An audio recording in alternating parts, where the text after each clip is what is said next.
Hey yo, what's the good word with my people? The large number of dudes and small subset of women who I call the Chico Army. I know it's been a couple of days since you've seen me in the studio, but I'm back and ready to put out some killer content once again. So are you ready to roll over in your grave? Well, you don't have a choice because it's time for Chico Crypto. So since I've basically been gone for the entire week, let's talk about Bitcoin. I swear I think the markets follow my brain waves. Like I talked about yesterday in my candid video, I've been gone due to a bout of depression which started on Sunday. Well, BTC, just as my depression was hitting a peak, decided to drop off a cliff. From 52,000 down to just below 46K. Now is this drop something to be worried about? No, as September is a notoriously bearish month. I made a video last week going through the Septembers in the 8 years since 2013 and came up with an average price drop in September from those 8 years. Let's listen in to what I had to say. So 6 out of the 8 years were bearish, aka 75% of the time the bears have had control in September. Now if we took all the percentage increases or decreases over the past 8 years, 8 Septembers, we would get an average decrease for September. Calculating this puts us at an average loss of about 7.5%.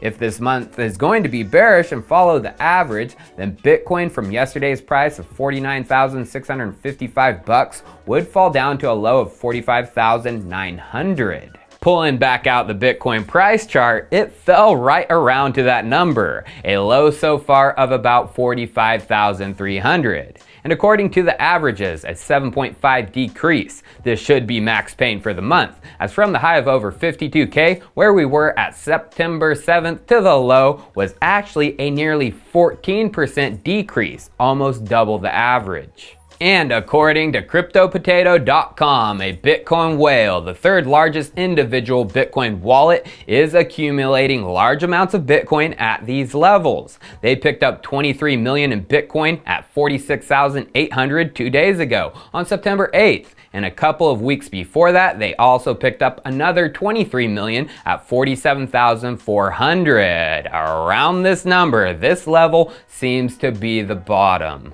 And I should have known the beginning of September would be rough. My mantra is the more things change, the more they stay the same.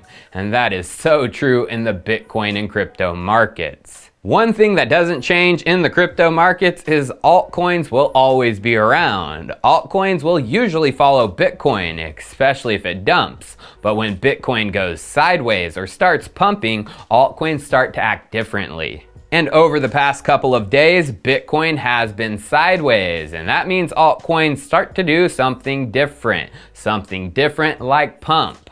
As we can see from CoinGecko and the 24-hour performance section, altcoins were surging on page 1, especially Ethereum competitors. Algorand leading the pack with 46.9% gains in just a day. And then other Ethereum competitors too having big gains, like Elrond, Cosmos, Phantom, IOST. But scrolling down, we can see that nearly 70 coins out of the top 100 were performing better than Bitcoin. The top 100 coins, they were doing well, but coins a little further out did even better, especially one of my top altcoin picks. That is a page 5 cryptocurrency, that is Alchemist coin, which went on literal fire yesterday, up over 100% 24 hours. It started yesterday at around $41, and at its hype peak, it almost reached back to 100. Even with the settle down yesterday to around 85, that still meant 105.7% 24-hour gains. Eat your heart out, other alts.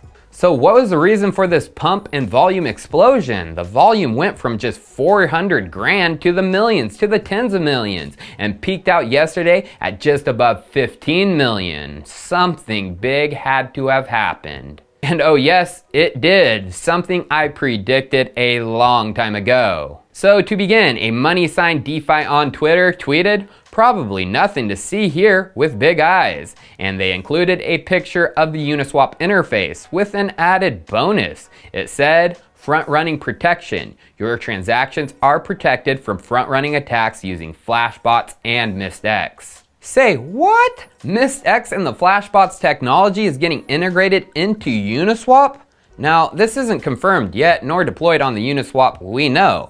These are just leaked photos from what looks like a private repo German version of Uniswap.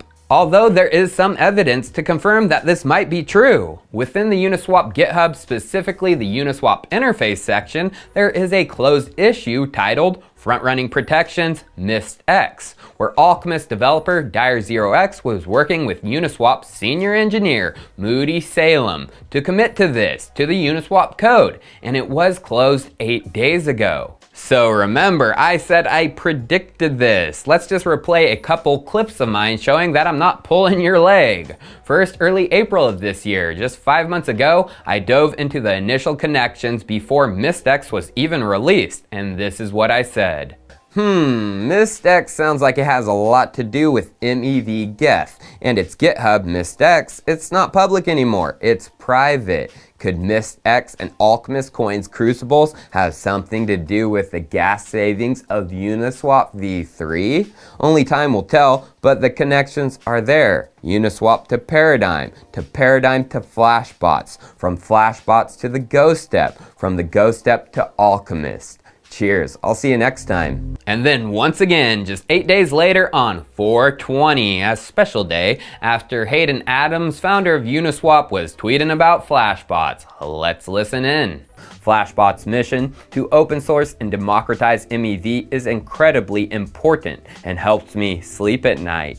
If you can't see Flashbots' integration with Uniswap v3, I don't know what to tell you. So if my prediction is true and Uniswap is integrating Flashbots, which it really looks like is true, I hope you realize how big this is for Alchemist coin and especially the Crucible holders. Because within MistX documentation about the exchange layer and the benefits, it says, last but certainly not least, a portion of the miner tip is reserved to further enrich the Loodle rewards program. This means that by subscribing to the Mist ETH LP to our Loodle rewards program via crucible.alchemist.wtf, our alchemists are even rewarded for all MistX trades. Yeah, a portion of the miner tip for routing the transactions through the MistX layer is reserved for the Loodle rewards program. And it's looking like all of Uniswap is eventually going to be exchanging with the MistX layer. And Uniswap v3 is the largest DEX out there, doing nearly $1.3 billion in 24-hour volume yesterday.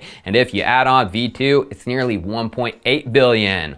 Lots of fees, lots of savings, and protection for each swap being injected into the rewards program. Massive on a DeFi infrastructure level, but regarding enterprise altcoins and enterprise infrastructure, a favorite pick of mine is also having some big news that's going under the radar.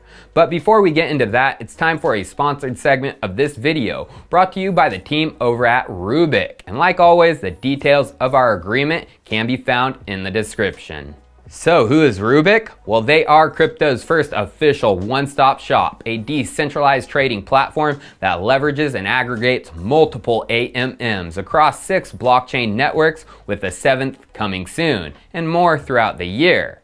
They as well have bridges between these networks. They're consolidating all the necessary tools and various aspects of the global DeFi ecosystem and bringing them under one roof. And moreover, Rubic just launched a groundbreaking custom cross-chain routing solution that utilizes their RBC token, acting as a universal bridge between Ethereum, BSC, and Polygon, enabling users to swap over 7,500 tokens between those 3 networks. You can trade tokens that went live on one network directly for any other token living on the other network without needing to use a bridge. And it doesn't stop there. The Rubic platform also provides easy-to-use advanced features like P2P trades, instant swaps, custom routing, limit order options for both on-chain and cross-chain trades, a fiat on-ramp aggregator, and their super convenient crypto tap feature, which helps users load up on Matic or BNB for when they want to transact on those networks.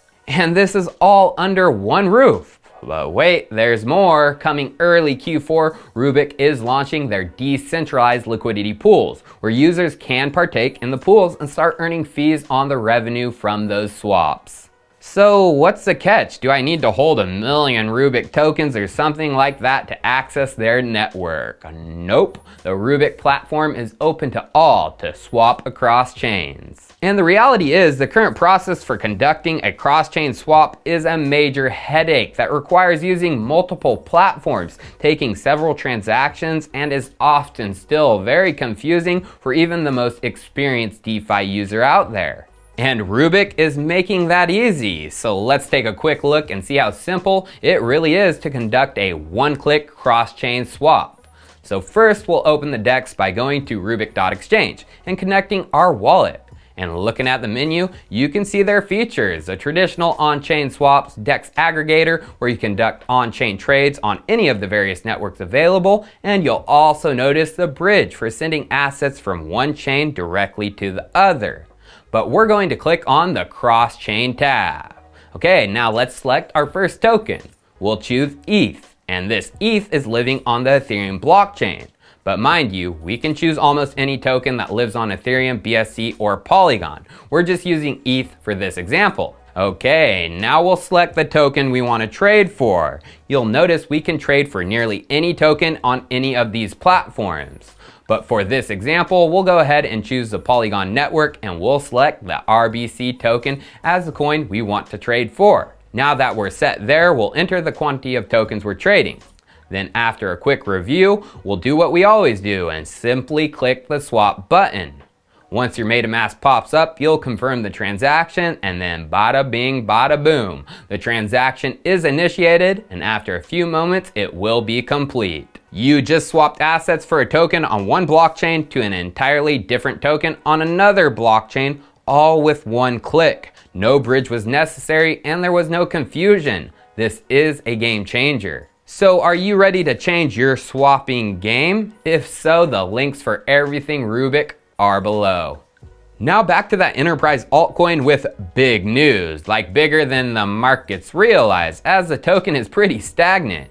That is Unibright, and it's only up 1.7% over 24 hours, lagging behind many of the other coins. So what is the news that is going under the radar? Well, Unibright posted a blog about it titled Unibright to deliver feasibility study on the usage of the baseline pattern at the European Investment Fund. And in it says, after a blockchain workshop with the European Investment Fund, Unibright was commissioned to deliver a feasibility study on the usage of the baseline pattern at the European Investment Fund, EIF.